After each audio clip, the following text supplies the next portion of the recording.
Lokasi air laut penghubung dua air yang airnya tidak menyatu. Pertama, Selat Gibraltar. Kedua, Teluk Alaska. Terakhir, Tanjung Reinga. Masih ingatkah Anda dengan ilmuwan yang satu ini?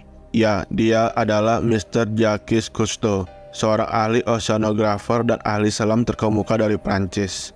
Orang tua yang berambut putih ini sepanjang hidupnya menyelam ke berbagai dasar samudera di seantero dunia dan membuat film dokumentari tentang keindahan alam dasar laut untuk ditonton di seluruh dunia. Pada suatu hari ketika sedang melakukan eksplorasi di bawah laut, tiba-tiba Cousteau menemukan beberapa kumpulan mata air tawar segar yang sangat sedap rasanya karena tidak bercampur atau tidak melebur dengan air laut yang asin di sekelilingnya. Sehingga seolah-olah ada dinding atau membran yang membatasi keduanya. Fenomena ganjil ini mendorongnya untuk mencari tahu penyebab terpisahnya air tawar dan air asin di tengah-tengah lautan.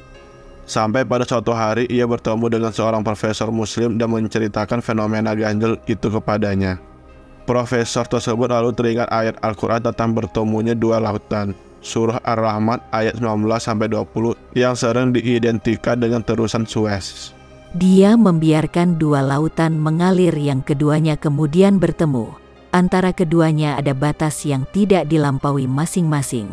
Kemudian dibacakan surat Al-Furqan ayat 53. Dan dialah yang membiarkan dua laut mengalir, berdampingan, yang ini tawar lagi segar dan yang lain masin lagi pahit, dan dia jadikan antara keduanya dinding dan batas yang menghalangi.